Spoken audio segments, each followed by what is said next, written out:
quem só faz medicina, né? Quem só entende sobre aquela área específica ou toma a decisão única e exclusiva de ser clínico ou cirurgião, de atuar na assistência, ele vai ficar para trás, não é porque eu não dou valor, né, àquele especialista que optou por ser especialista, muito pelo contrário. Mas aquele especialista, ele se relaciona com pessoas, então ele tem que saber gestão de pessoas, gestão de tempo, gestão financeira, ele tem que acessar o paciente dele de alguma forma. Então, existe todo um contexto, né, muito complexo que vai além do que a gente aprende na faculdade de medicina.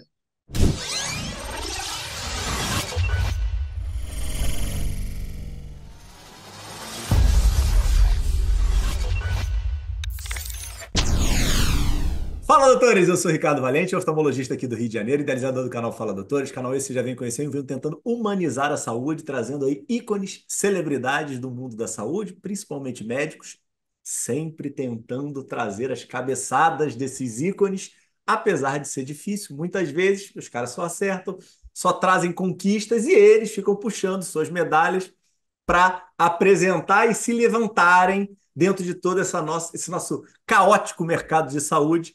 E hoje temos um ícone prodígio do mercado de saúde, Dr. Rafael Kendi, médico formado por faculdade pública, speaker do TEDx, investidor, mentor, tem que ler porque o cara faz 1 milhão de coisas nessas 24 horas que ele tem, não sabemos como, colunista de revista, representante do Brasil na ONU, isso aí eu acabei de saber, nem sabia disso. O cara vem construindo uma carreira com menos de 30 anos de idade, super sólida, sendo CEO de 3 estruturas aí, dominando o mercado de saúde. Fala, doutor Kendi, tudo bem? Tudo ótimo, muito obrigado aí por esse espaço, vai ser uma conversa muito interessante que a gente vai ter. Ah, com certeza, estou aqui ansioso para descobrir como é que você consegue dividir essas suas 24 horas e como é que você, com sua juventude, conseguiu ter tanto foco, tanta objetividade e chegar aonde você gostaria e caminhar aí como poucos vêm conseguindo. Então, já de antemão, te elogio imensamente. Super parabéns aí pela tua jornada Obrigado, que vamos conhecer agora. Me diz o muito obrigado. negócio. Olha aqui, eu tava vendo lá, por sinal, aquela tua matéria da Exame ficou ótima, hein? Parabéns, cara, para vocês e para a revista Exame. É muito legal. E foi um facilitador gigantesco aqui para o meu trabalho de Uhum. pesquisa. Eu brinco que eu gravei com algumas pessoas que tiveram, que tem uma exposição maior de mídia aí, como você tem, como você está tendo, e isso ajuda muito aí no na nossa comunicação. E eu acho que ajuda todo mundo, né? Ajuda todo o ecossistema para a gente ter E um até nós maior. mesmos, né? Exatamente, Para eu cara. contar a minha história, eu tive que escrever a minha história várias vezes e descobrir como é que eu Rafa, fui. esse ponto que era que eu queria chegar. Eu acho que você vem batendo e vem trabalhando e encontrou essa essência de propósito e de necessidade de autoconhecimento para que você consiga chegar em algum lugar. Eu queria exatamente começar com você dessa forma. Como é que foi essa descoberta? Como é que foi esse processo de eu sou o Rafael que eu queria ser ou estou me tornando? Hoje eu segui um caminho completamente diferente de tudo que eu imaginava, né, na faculdade. Eu falo que eu entrei na faculdade de medicina com um propósito muito claro de aliviar o sofrimento das pessoas, seja ele físico, mental, emocional, né? E eu falo, repito muito isso, que salvar vidas o professor salva, o engenheiro salva, o policial salva, o bombeiro, mas a gente consegue de uma forma muito peculiar na medicina aliviar o sofrimento das pessoas, qualquer ele que seja. A gente consegue entrar no íntimo das pessoas, né, no pensamento delas, né? A gente consegue entender o que que ela está sentindo, entrar na casa das pessoas, né, agora de forma digital, com a telemedicina, e eu sempre fui muito fixado nesse propósito, isso guiou toda a minha formação. Mas no meio da faculdade de medicina, eu tive uma oportunidade que apareceu através de amigos que me indicaram que uma empresa do Rio de Janeiro estava abrindo o primeiro processo seletivo para estagiários. E naquela época, 2015, ninguém falava em fazer estágio numa empresa, né, sendo estudante de medicina. A gente tinha as ligas acadêmicas, tinha estágios curriculares mesmo, mas fazer estágio numa empresa, trabalhando como funcionário deles, eu nunca tinha ouvido falar. E aí eu descobri o Jaleco, né? Foi a primeira empresa que eu me vinculei, fiquei 5 anos e meio no Jaleco, até fui para a área comercial depois, gravava videoaula, e eu tive o primeiro grande mentor meu, que foi os primeiros, né, os dois, Lucas Coutinho e Guilherme Weigert, né, que são grandes empreendedores, que estão com outros negócios agora também, que estão fazendo muito sucesso, né, a Jana Saúde com o Lucas e a Conexia com o Guilherme. E eu aprendi muito com eles porque eles ainda estavam na assistência, Guilherme, cardiologista, e o Lucas, anestésio, e eles estavam tocando um projeto que era um projeto que fazia muito sentido para eles, eles queriam mudar a educação médica no Brasil, né? Fiquei até o final da faculdade, tive uma conversa muito difícil com a minha família, né, de um dia depois da minha faculdade, me mudaria para o Rio de Janeiro para trabalhar como executivo, né, viraria um diretor comercial lá do Jaleco, e não faria residência, né? Foi a primeira grande momento assim que eu decidi que eu realmente queria seguir um caminho diferente e eu tive que revisar tudo que eu estava pensando que eu queria de E carreira. peraí, tudo depende da perspectiva, né? Para você foi isso, para tua família foi o primeiro momento de crise, né? Para minha família foi 1 ano sem conversar comigo direito, porque o primeiro médico da família, né? Estudei em faculdade pública, estudei em escola pública, não tinha nenhum médico na minha família em todas as gerações, e o único médico não seria médico, né? Na visão deles. E eu Tua, fa- construí tua, a com o tempo tua, a tua família é de Juiz de Fora ou de Belo Horizonte. Eu de fui Belo para Juiz Horizonte? de Fora para estudar, morar sozinho. Tá. Então, eu tive que já começar na cidade, sem conhecer ninguém, criar meu nome lá, né? Uhum. Então, criar todas as oportunidades foi muito bom, inclusive, não ter estudado em Belo Horizonte, porque criei uma independência que eu não teria. E para eles foi muito difícil, né? Eles pediram para conversar com o Lucas, com o Guilherme, para entenderem o que que seria essa carreira de executivo na área da saúde. E eu Não, peraí, fiz deixa eu um não, trabalho. pera, calma, peraí, tem que te interromper. E eles conversaram? Conversaram, deram Cara, que total legal, segurança, cara. Pô, que legal. e eles como inspirações para mim que ainda são, né, pela trajetória deles, e eu pude reforçar isso por alguns anos que eu não deixaria de ser médico, né? Eu falo que eu vou morrer médico. Eu vou sempre me preocupar com aliviar o sofrimento das pessoas, desde atender a família, fazer um pedido de exame. Eu viajo 2, 3 vezes por semana de avião, então 1 vez por mês eu tenho que atender alguém no avião. Sempre vou me dispor, né? Fiz um juramento, inclusive, que sigo à risca durante a faculdade. Mas eu estou atuando na saúde de uma forma diferente, né? E aí me ajudou muito também, que eu recebi o convite do Guilherme, que estava fundando a segunda empresa dele, né, para ser um dos primeiros médicos da Conex, e logo depois eu fui um dos primeiros gestores de saúde também da Conex. Fiquei 3 anos lá, e eu comecei logo antes da pandemia.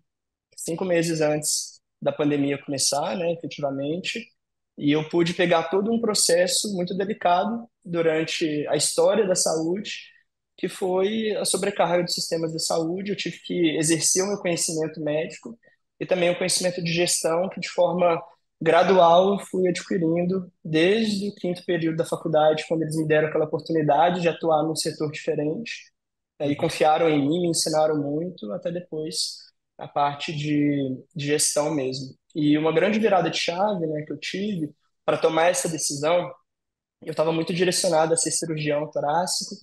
Eu tive a oportunidade de ir para a Universidade de Harvard para fazer um intercâmbio. Eu fiquei um período inteiro lá no Brigham Women's, que é um dos maiores hospitais dos Estados Unidos, fazendo um estágio de cirurgia torácica. E lá eu pude ver o valor que o hospital dava para a gestão, não porque eles são os melhores gestores do mundo, mas porque isso custa dinheiro, né? Então, muito dos Estados Unidos mesmo, eu pude notar isso.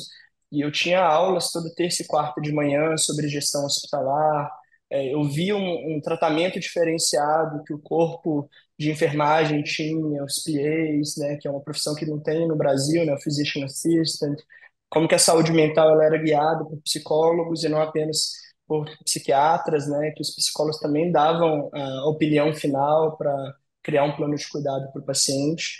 E quando eu voltei de Harvard fazendo estágio de cirurgia torácica, eu decidi que eu não ia mais fazer cirurgia torácica, não porque eu não gostei, mas porque eu vi que eu poderia impactar muito mais vidas sendo um bom gestor, né? E foi isso que aconteceu na Conexia. Quando eu entrei, a gente era um grupo de, no máximo, 5 médicos.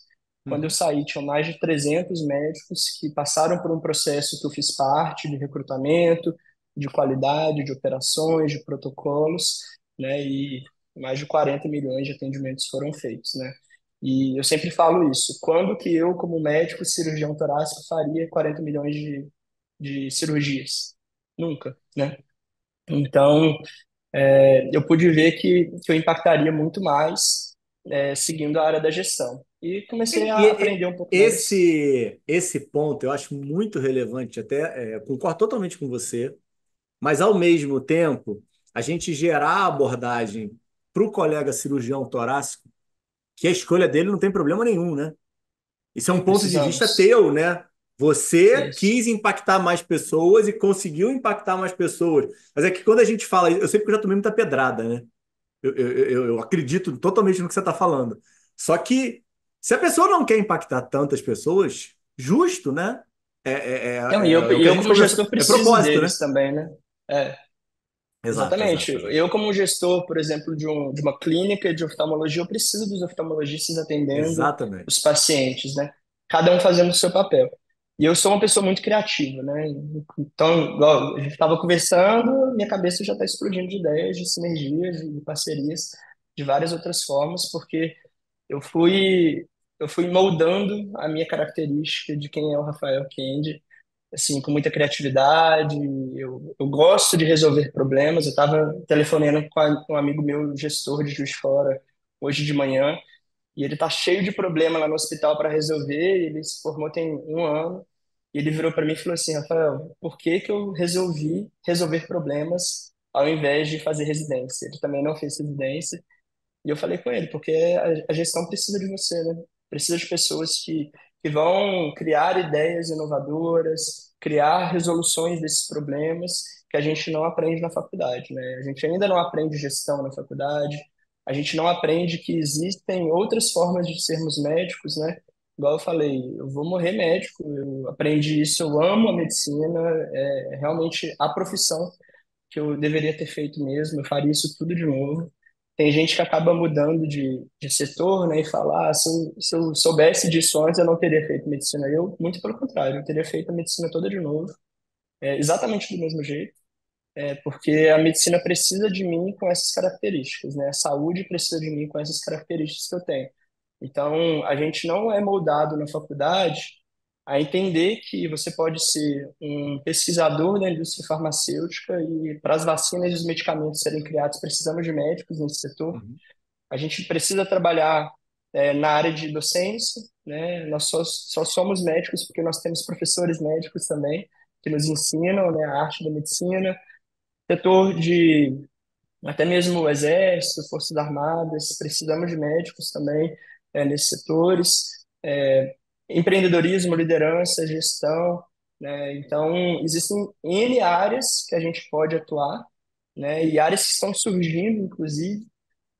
Não sei se o quanto que isso já está sendo desenvolvido no Rio de Janeiro, mas em São Paulo já está começando a falar, mas criaram uma nova categoria que é o concierge médico, né, que é um Uhum. médico especializado em experiência do usuário, né, user experience. Ele fica por conta em formato de plantão nos Estados Unidos e o paciente pode ligar para esse médico qualquer hora do dia para tirar dúvidas e para dar uma jornada mais agradável para esse paciente, né? E não é uma especialidade médica, é uma área nova que veio da indústria, da empresa tradicional, Eu né? não Da área conheço, do não empreendedorismo. conheço ninguém aqui no Rio que esteja fazendo isso. Quem está pagando essa conta? O próprio paciente? O hospital, porque ele entende que o paciente mais satisfeito ele Uhum. vai se adequar melhor ao seu próprio tratamento, vai entrar em programas de prevenção melhor, e isso vai gerar um custo menor para o hospital também. Não, Então, o legal. próprio hospital, ele despende disso. E eu só fui descobrir que estavam se desenvolvendo mesmo nesse setor de concierge médico no Brasil, que eu vi um post patrocinado da PUC Rio Grande do Sul, de uma Uhum. pós em concierge médico que eles estão Que fazendo, né? isso? E faz total sentido, porque a experiência do Total. usuário é colocar o usuário no centro do cuidado. O nosso usuário é o paciente, né? A gente fala de VBHC, a gente fala de Sim. diminuição de desperdício.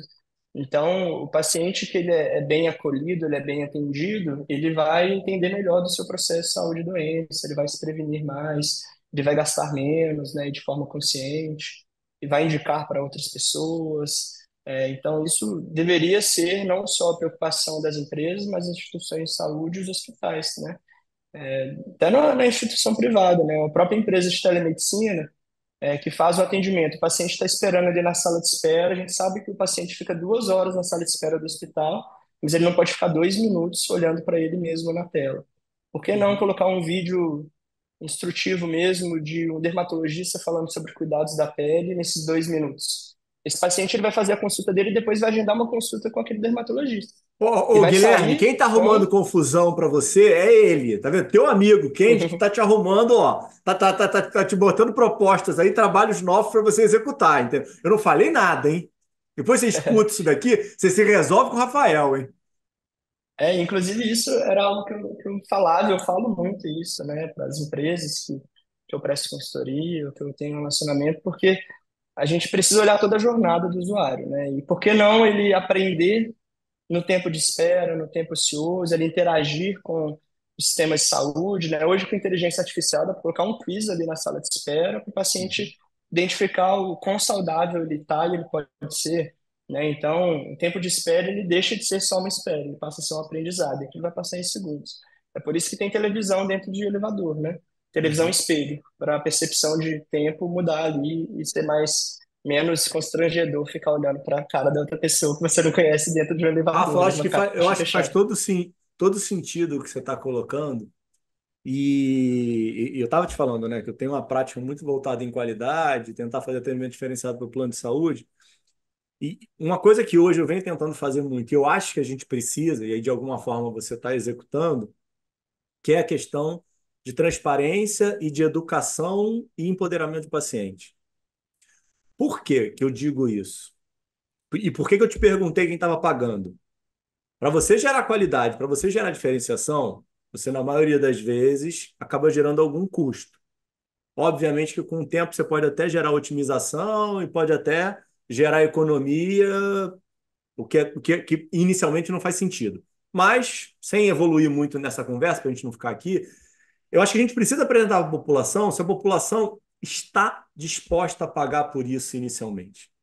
E que ela vai ter um serviço de maior qualidade, o concierge, por exemplo, mas que isso tem uma conta. E, no meu ponto de vista, deveria.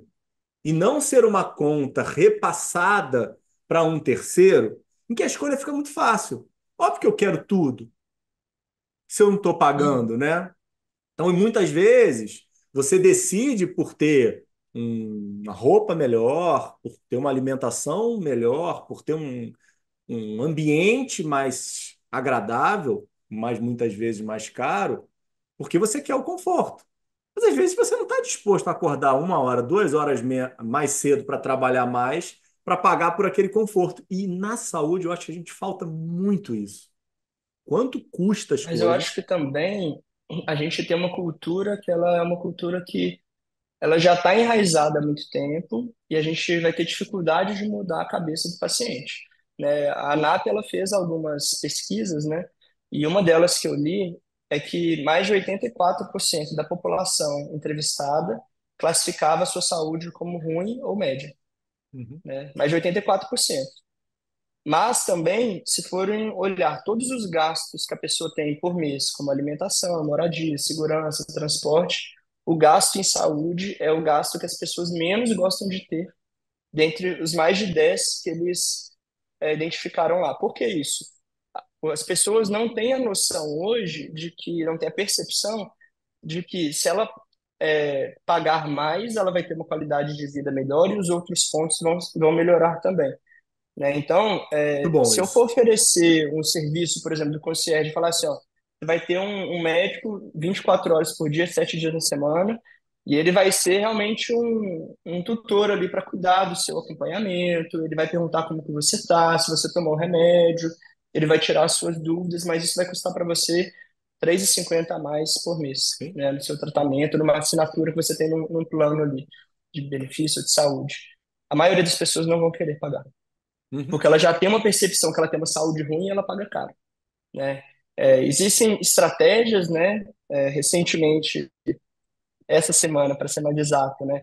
Novos medicamentos entraram na lista da farmácia popular e tem um dado aí de que as populações cadastradas, né? Que vão receber os medicamentos gratuitos vão economizar R$ 400 por ano só de medicamentos, para a gente parece que é pouca coisa, né? R$ 400 em um ano tomando medicamento, mas para quem ganha um salário mínimo, economizar R$ 400 por ano dá para ele ter uma qualidade de vida melhor, né? A gente não pode ser egoísta o suficiente de falar assim, poxa, mas o que que se compra com R$ 400, né? Dá para comprar Não, muita peraí, coisa, dá né? para ter A gente pode, uma vida e melhor. a gente pode pensar em 210 milhões de pessoas também, né? Aí o número fica um pouquinho maior, né? Exatamente. Então, vai ter um custo, né? Esse remédio Sim. ele não vai ser gratuito porque a farmacêutica vai deixar de pagar, né? Mas o governo vai bancar esse custo, né? E tem toda uma estratégia pensando em prevenção, né? São medicamentos que são de doenças crônicas, então o paciente ele vai ter um acompanhamento melhor, ele vai agravar menos, então por isso ele vai internar menos, vai ir menos para o CTI, vai fazer menos Uhum. cirurgia. Então no final as contas vão bater, mas não é de imediato, né? Então, essa cultura ela precisa mudar em vários aspectos, tanto de os planos de saúde estão ficando cada vez mais caros, a população está cada vez mais insatisfeita com a sua própria saúde, com o atendimento que ela está recebendo. Então, na hora da gente pensar algo para o paciente, muito dificilmente se a gente colocar na conta dele vai dar certo, porque ele já não está engajado, né? É algo que vai demorar alguns anos para a gente poder resolver, né? E isso tudo linka até mesmo com a primeira pergunta que você fez, né? De tudo isso, um grande desafio, né? A gente, eu trocar, por exemplo, a cirurgia para a gestão e hoje eu estou no setor financeiro, à frente de fundos de investimento, né? Mas esse conhecimento, essa percepção da saúde como um todo e como que cada setor ele pode se inserir ou se relacionar muito dificilmente, só com a experiência de uma área de administração, uma área de finanças, é possível ter, né, de uma forma tão global como a gente tem, quando a gente direciona uma educação em saúde, né, um profissional de saúde não precisa ser médico, mas com conhecimentos também de administração, de marketing, de experiência do usuário, produto, tecnologia. Então, eu ter percebido isso, né, que eu poderia ser um médico, sim, e um médico mais completo para ajudar mais pessoas, fora da assistência, isso foi uma sacada que eu até pude mostrar para as outras pessoas que é possível, tá? Porque quando alguém falar, por que que você não é médico mais? Porque você saiu da assistência. É difícil as pessoas entenderem, né, que eu não preciso deixar de ser médico para atuar na saúde. Não é uma pergunta sim ou não, né, mas é mais um complemento daquilo que pode ser feito, né? E todo médico ele deveria ser um bom gestor, principalmente agora com essa tecnologia, com as mídias sociais, né? Vai ficar para trás, já está ficando para trás, né? Quem só faz medicina, né? Quem só entende sobre aquela área específica ou toma a decisão única e exclusiva de ser clínico ou cirurgião, de atuar na assistência, ele vai ficar para trás, não é porque eu não dou valor, né, àquele especialista que optou por ser especialista, muito pelo contrário. Mas aquele especialista, ele se relaciona com pessoas, então ele tem que saber gestão de pessoas, gestão de tempo, gestão financeira, ele tem que acessar o paciente dele de alguma forma. Então, existe todo um contexto, né, muito complexo que vai além do que a gente aprende na faculdade de medicina, né? Então, ele precisa sim ter esse conhecimento e as faculdades não estão atentas a isso, né? Ainda não. Tem caminhos, alguns caminhos mais lentos, né? Mas que estão sendo feitos, como faculdades em Belo Horizonte, por exemplo, uma faculdade privada que dá aula de teatro para os alunos do primeiro período. E aí você pergunta, por que teatro, né? Que coisa mais estranha. Mas não, porque ele aprende comunicação assertiva, ele aprende Uhum, oratória, ele uhum, aprende a dar más notícias, ele aprende a dar uma entrevista para um jornal, né, de um paciente que gravou e é exposto publicamente. Ele aprende a se relacionar com outras pessoas e tudo é pessoas, né? A gente sempre tem que direcionar que a gente sempre vai trabalhar com pessoas, ninguém trabalha sozinho, principalmente dentro da área da saúde. Então, a gente precisa entender que essas áreas elas existem, né? E E como o é Lucas que e o Guilherme me a ajudaram a ver. Não, então, isso eu queria te perguntar. Como é que é a tua visão para essa jornada, para essa estruturação de melhora, tá? E já vou te botar aqui, literalmente, aí numa saia justa, para amarrar a tua resposta, mas que eu sei que você, como gênio que é, vai sair bem dela. É, existe a possibilidade de a gente estruturar as faculdades para gerar uma grade diferente e introduzir isso dentro da faculdade. É uma crítica muito grande, porque todo mundo fala que já é muito conteúdo. Será que a gente vai ter que passar de 6 para 7 anos para botar mais? Dá para botar dentro? Por outro lado, a saia justa que eu quero te colocar é: o jaleco, de certa forma, surgiu numa dor. Tua estrutura hoje do mentorado surge também numa dor e numa falha de sistema. Você acha que essas estruturas vão continuar sendo a jornada do over-deliver da faculdade? Ou você acha que introduzir essas estruturas dentro da faculdade é a melhor jornada? Como é que você está vendo isso daí para o futuro próximo? Com certeza introduzir a melhor jornada, né? Tanto o Jaleco, que é um complemento para a educação médica, né? Com videoaulas, materiais das especialidades, ciclo básico, não fazendo propaganda para o Jaleco, apesar de não estar lá. E a minha empresa também é uma empresa de Não, aperfeiçoamento mas de eles carreira, merecem, isso aí eu te falei, cara. merece. A melhor coisa que tem no mundo hoje é eu ser uma bandeira branca aqui, não ter vínculo com nada. Eu posso falar bem de todo mundo, posso falar mal também, entendeu? E os caras são fera. É. Mas E fala, a tua empresa que eu empresa, fundei, né, é uma plataforma de aperfeiçoamento de carreiras, onde a gente tem uma plataforma de mentores, né?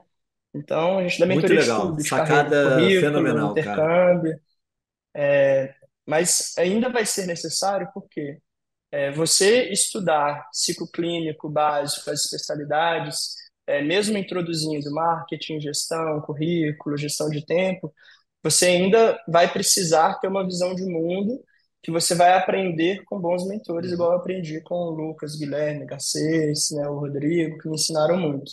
Né? Então, tanto essas empresas, né, a minha, o Jaleco, as outras empresas de educação, focada em educação médica, elas vão se adaptar, sim, né, de entender que uma dor ela não é a dor mais latente, mas vão existir outras dores, né, principalmente focado na trajetória.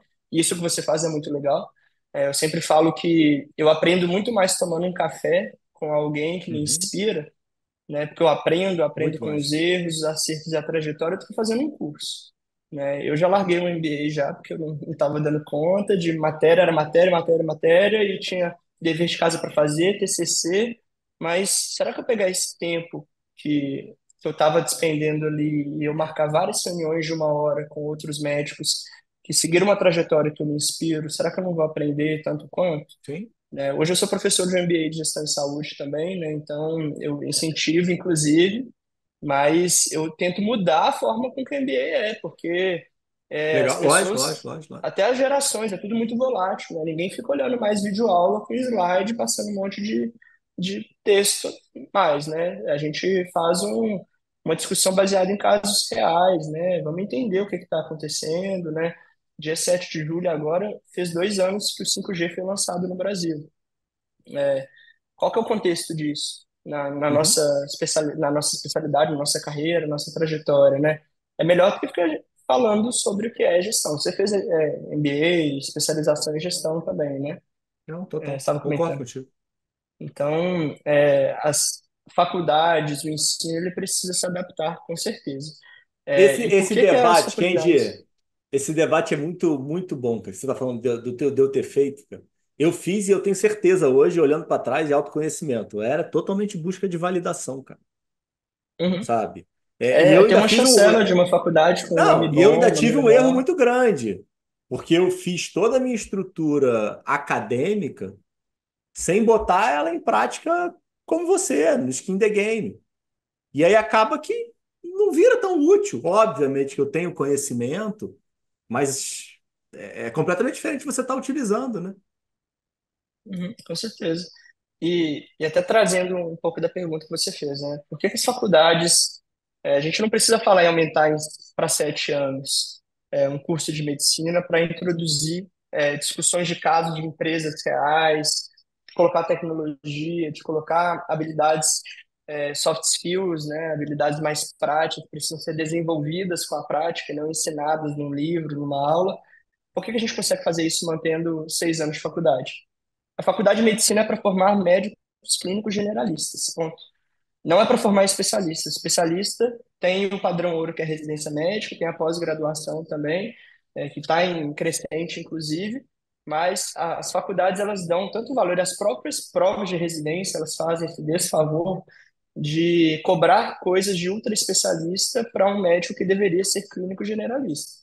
Ele deveria ser um bom médico para atender 80% dos casos, né, para trazendo um pouco da atenção primária também, para resolver boa parte das coisas com uma escuta atenta, com interesse genuíno, né, genuíno interesse, mas ele não precisa saber o que o especialista ele sabe, por quê? Ele tem que saber indicar no momento exato, né, no momento oportuno, porque vai ter alguém que vai ter uma bagagem melhor para atender aquele paciente.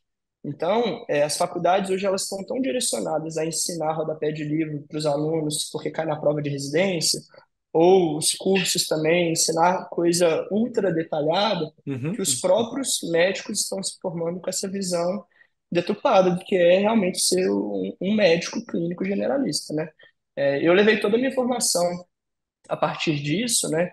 E eu decidi ser gestor no último período da faculdade, lá em Harvard, fazendo meu estágio. Eu queria ser um cirurgião torácico, mas eu sempre fiz na minha faculdade querendo ser um bom médico generalista. Eu fui de Liga de Medicina da Família por muito tempo, monitor de medicina da família, eu fiz estágio de pediatria, cirurgia pediátrica, de trauma, de tudo, porque eu sabia que se precisasse de mim, alguém na rua, um acidente ou alguém da família, eu tinha que saber, pelo menos, indicar no trajeto correto para a pessoa correta, mesmo que eu não soubesse resolver 100% dos casos, né? Então, a gente fala tanto disso, né? É igual falar de VBHC, todo mundo fala, mas ninguém faz. Uhum. Falar disso também na faculdade de medicina, todo mundo fala, mas ninguém faz. As faculdades não estão treinando os médicos para serem bons médicos generalistas. Estão treinando eles para serem especialistas de nada, porque acaba cobrando coisa demais, detalhe demais, que vai cair na residência, vai ter altos níveis de aprovação ali, mas na verdade depois ele vai ter que aprender mesmo da forma correta, né? Que é numa especialização. Você falou que Então, os teus amigos te indicaram para o estágio, para o jaleco. Como é que você estava posicionado? Assim, olhando para trás é relativamente mais fácil, né? Você estava em busca disso? Por que que eles te indicaram? Tentando trazer aí um pouquinho algo mais palatável para um estudante de medicina que esteja escutando a gente, ou até mesmo um médico de encontrar esse turning point aí teu. eu sempre fui uma pessoa muito inconformada. Eu sempre falava isso, eu sou muito inconformado. E não inconformado de tentar lutar todas as lutas, né? Mas de Aham. eu não estava legal ali do jeito que estava vendo como que eu estava sendo formado. E aí surgiu a oportunidade, né, um edital de estágio no Jaleco para atuar como jovem professor na época, e eu queria aprender com quem estava fazendo de forma diferente. Entendi. Então, era uma vaga para estudante de medicina do Rio de Janeiro, eu morava em Juiz de Fora, ocultei essa informação no início do processo seletivo, né? Mas deu certo, eu ia para o Rio de Janeiro na sexta à tarde, para trabalhar sexta, sábado, domingo e segunda de manhã eu voltava para Juiz de Fora. Fiquei fazendo isso por mais de 4 anos durante minha graduação, né? e aprendi muito, assim. Eu fiz uma outra escola de uma medicina tecnológica além do tempo, que era o que Lucas e Guilherme estavam fazendo, né? Desde Tá, 2015. e o outro ponto que. Dois, na verdade. Queria dar uma volta tua, porque é um negócio que aí é quase que é meio pessoal mesmo, quase que terapia, né? Como é que era a tua estrutura familiar de origem de tudo? Como é que era? Você tinha irmãos? Teus pais eram ausentes, presentes? Como é que foi isso? Hobby, jogava futebol, mexia em computador? O que que era você até chegar na medicina? A minha família, ela não foi uma família rica, mas eu também não posso falar que foi uma família pobre, né? Apesar de ter estudado em escola pública, faculdade pública, não tinha condições de fazer faculdade privada de medicina, né? Sou irmão gêmeo, tenho uma irmã gêmea, somos bivitelinos e um irmão mais novo. Nós três tivemos a mesma educação, uma educação muito boa, né? Reforçada de valores. E no momento que eu tive que decidir fazer medicina, né, vindo de uma escola pública, eu tive que ter a noção de que eu deveria ir para onde eu passasse, né? Não teria o luxo de ficar tentando ficar em Belo Horizonte, né? Tentei o FMG na minha época, porque cresci, nasci em Belo Horizonte, né? Seria o caminho mais fácil, mas eu passei na UF, em Niterói, e também passei na UFJF, optei por ficar em Juiz de Fora por conta da proximidade, que era um pouco maior, né? Imagino. Mas eu sempre tive muito apoio, mas eu sempre tive que descobrir da minha forma ali como chegar a todos aqueles lugares, né? E a gente, eu entendo e eu Tua falo irmã muito fez isso, né? medicina? Não, eu sou o único médico da família. Minha irmã, ela fez direito. Hoje ela é policial militar, igual meu pai foi também. Meu pai, ele é aposentado, ele é policial. Minha mãe, dona de casa. E meu irmão, programador, trabalha no Cruzeiro Esporte Clube. É mesmo? Que E legal. é uma coisa diferente, né? Programador num time de futebol. E eu sempre quis mudar que eu fazia ali, E né? Eu vocês, sempre fui muito obviamente, são todos criativo. cruzeirenses, que vocês não têm opção, né? Sim, só minha mãe que é atleticana. Não fala Mas, isso, rapaz. Você podia ter deixado essa de fora, pô. Coitado do teu irmão. mas meu irmão, sonho dele foi realizado ali, né? Trabalhando no time do coração dele desde criança. Legal. Então, eu tive que descobrir o meu caminho ali da minha forma, né? Porque o acesso, a gente sabe que o acesso à educação hoje no Brasil, ele não é igual para todo mundo, né? Eu cresci sem falar inglês, por exemplo, né? Eu aprendi inglês sozinho, escutando música, vendo MTV, os clipes das músicas e lendo livro. E hoje eu fiz estágio em Harvard, já estou na minha sétima participação em fóruns da ONU, né? Representando a sociedade civil, num grupo que representa os jovens do mundo. E aí, o que que é isso, Kendi? Fala aí, peraí. Não, peraí. Já bota isso no meio já do balaio. O que é isso? De É, onde vem essa história, pô? Hoje eu faço parte do Major Group Children Youth. A ONU ela é dividida, né? Tem os países membros e também 7 grupos que representam a sociedade civil, né? Que é a população em geral. Um desses grupos é o Major Group Children Youth. Eles abriram um processo seletivo 7 anos atrás, né? Para jovens que estavam fazendo a diferença ali nas suas comunidades, nos seus países, eles pudessem representar o seu país nas conferências, né? Eu já tenho 7 anos que eu faço parte desse grupo. Isso é bom porque é Children Youth, né? Então, eu me considero jovem até os 35 anos de idade, então isso é bom também para manter a juventude ativa, Ah, tem esse limite, né? mas tem esse limite, até 35 anos. Uhum, Para esse Major Group, mas tem Major Group de tudo, tem de mulheres, tem o Farmers, que representam fazendeiros, né? População do campo, tem LGBT, população indígena, população marginalizada, né, que eles consideram que tem menos uhum. acesso, quilombolas, indígenas também, Dalits. E eu faço parte do Children Youth, que é o grupo que eu me identifico Mas e e é posso tudo ajudar ali. digital ou tem visitas presenciais, tem encontros presenciais? Tem encontros cerca de 3 por ano, né? É o ECOSOC, Pô, que que é legal. o Conselho Econômico e Social da ONU, é dentro da ONU mesmo, de Nova York. Temos o SDG Summit, que é um summit que precede a Assembleia Geral, que fala dos Sustainable Development Goals, que é os ODFs, né? E também a Assembleia Geral e a COP. A COP é o Summit do Clima, né? A Conferência do Clima da ONU. Então, tenho a oportunidade de ir algumas vezes para Nova York para representar a sociedade civil dentro de debates de alto nível, né? E o E que que você como acha que traz mais médico, valor para você estar junto aí desse grupo e participar desses encontros? as conexões e ver o impacto que a minha opinião gera, né? E eu represento milhões de pessoas, né? Eu represento o Brasil nesses E, fóruns. e você Então, consegue ter opinião? Isso é muito legal de falar. sim, o grande ponto disso é que todas as pessoas têm o direito de sentar nas mesas de discussões, né? Eles falam leave no one behind. Né? Não adianta Legal. ter uma discussão sobre clima se quem está sofrendo com a enchente também não sentar na mesa de discussão e falar como que ela Uhum. sofre, né? Então, todos esses fóruns, eles têm relatórios, e esses relatórios são lidos para os presidentes, para os delegados, embaixadores, das instituições que são representadas na ONU, né? Desde a Organização Internacional de Energia Nuclear até ambiental, né? Observatório do Clima, e ONGs também são representados, né? E você sente que faz diferença? Não é enxugar gelo demais? Como é que é? Como é que é você que tem a vivência? Eu acho que faz muita diferença porque tem um lema muito forte, né? E eu acho que a gente leva isso para todos, né? Que você vai agir, pensar localmente, e agir globalmente, né?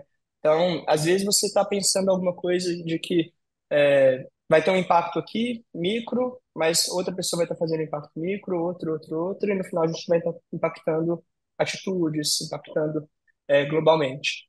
E junto com esse livro No One Behind, a gente começa a pensar no acesso de todas as pessoas, né? Somos pessoas privilegiadas. Só estar aqui com internet, com energia, Sim. num espaço que eu posso parar um pouco meu trabalho por uma hora para conversar com você e ter um trabalho digno, de qualidade, nós já somos pessoas privilegiadas, né? Então, como que eu penso nas pessoas que não têm esse privilégio também, né? E até trazendo para o início da nossa conversa, por que que eu acho que o impacto que eu gero com inovação em saúde hoje, que é o que eu trabalho, ele é tão importante quanto o trabalho que eu teria como médico, porque eu acho que a gente sempre tem que pensar num pilar, num tripé, na verdade, que é acessibilidade, equidade, acesso, equidade e transparência. E isso vai gerar uma educação também. Por quê? A população que ela é mais informada, ela tem mais acesso, ela cobra melhor dos seus governantes e ela se equipara melhor a outras pessoas que têm um acesso melhor ou têm maiores oportunidades, né? E a gente entra na equidade, né? De dar mais oportunidade para quem não tem tanta, né? E equiparar o máximo possível. Então, quando a gente pensa nas nossas ações dentro da área da saúde, dentro da área da inovação, pensar em educação, pensar em acesso, pensar em equidade, a gente vai mudar a saúde, com certeza, né? De todas as formas. A Conexa está melhorando a saúde, levando atendimento para o sertão, levando atendimento para regiões descentralizadas. O Jaleco está melhorando a saúde, levando mais educação para os médicos, né, uma educação de qualidade, curada, analisada, revisada. Os médicos estão se formando há alguns anos melhores do que antes da existência do Jaleco, né? Os meus alunos na Academy Abroad estão sendo mais preparados para o mercado.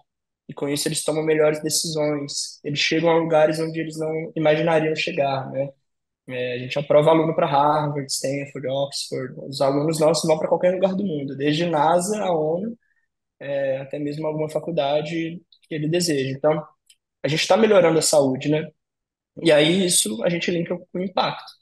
Cada um está fazendo a sua parte ali, mesmo que pensando em lucro, lucro dos acionistas, aumento de faturamento da empresa. Ninguém precisa ser ONG para poder gerar impacto, né? A gente não precisa exigir que todo mundo trabalhe de graça ou que seja um trabalho filantrópico, né? Precisa ter uma associação entre o público, o privado, o terceiro setor, a educação.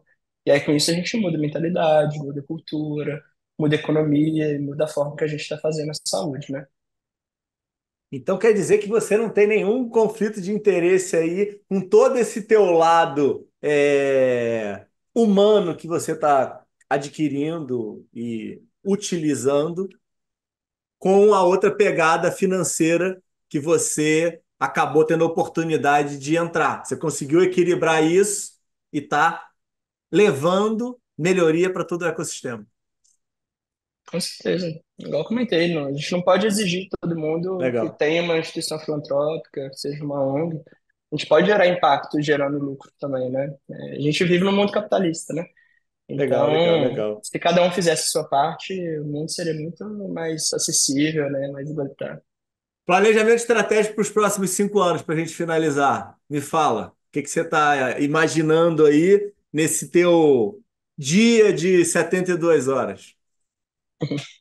Estou muito envolvido atualmente com o impacto das mudanças climáticas na saúde, né?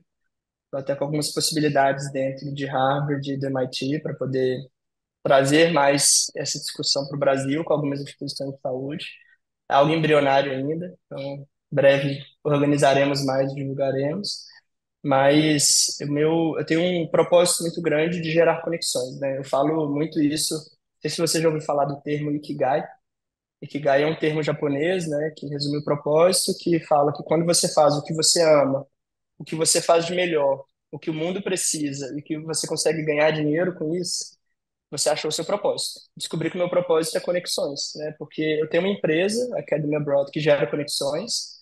Então, eu ganho dinheiro com isso, eu faço isso bem, eu amo isso que eu faço e o mundo precisa de mim para gerar essas conexões de impacto, né? Então, eu quero desenvolver cada vez mais, né, nos próximos 5, 10, 15 anos, isso porque as conexões, né, eu não penso as conexões como algo individualista, egocêntrico, né? Eu não quero conexão para mim, eu também quero ser conexão. Eu também quero ajudar as outras pessoas a chegarem no melhor caminho, né, pensando num todo.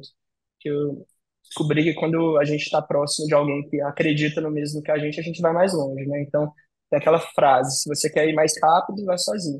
Se você quer ir mais longe, vá junto de pessoas que acreditam o mesmo que você. Então, o direcionamento é isso, né? Eu falo que eu não consigo prever o que vai ser daqui 5 anos, igual eu nunca imaginaria que eu estaria no mercado financeiro 5 anos atrás, né? E fazendo saúde no mercado financeiro, mais difícil ainda. Eu não sei o que que eu vou fazer daqui 5 anos, mas que eu vou estar firme no propósito, eu sei que eu vou. Pô, cara, obrigado, cara. Parabéns. Muito bom, Rafa. Excelente. Aí agora ainda consegui guardar para o Agradeço. final. Tem que ver se eu consigo botar em algum lugar, ou então o link vai estar aqui embaixo. Vocês vão direto para o TEDx dele assistir, que tem tudo a ver com o que ele está falando agora no final. Eu estava, durante toda a gravação, pensando em colocar o TEDx, porque é maravilhoso, mas ele, como um Uhum. gênio que é, ele conseguiu botar a bola na marca do pênalti para eu bater. Cara, obrigado pelo teu tempo, obrigado pela oportunidade. Onde é que o pessoal te acha aí? Fala Agradeço. de conexão aí, que eu acho sempre importante. E fica com Deus, cara. Obrigado. Eu agradeço. LinkedIn, eu tenho uma newsletter, que é o Cenário da Inovação. Então, a cada 15 dias eu publico um artigo autoral mesmo. Geralmente esse artigo acaba saindo numa revista, que eu sou colunista, né? Eu sou colunista hoje na Exame, no Startup, então eu acabo publicando lá também, mas na newsletter, a cada 15 dias sai um texto meu sobre inovação, e com muito foco na área da saúde, inclusive, né? Só jogar Rafael Kenji Ramada acha mais fácil, porque existem alguns cafés Kenji ao redor do Brasil. E no Instagram também, Rafa Underline Kendi, tem muita coisa, muita foto, vídeo, até das minhas indas e vindas para Harvard, para a ONU.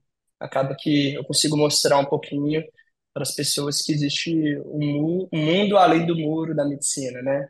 Além da bolha da medicina. Tem muito mundo na saúde que a gente pode atuar, além da assistência médica, sem deixar de ser assistencialista, inclusive. Cara, obrigado de verdade. Obrigado. Excelente, muito bom. Pessoal, até terça-feira que vem. Fica com Deus. Obrigado.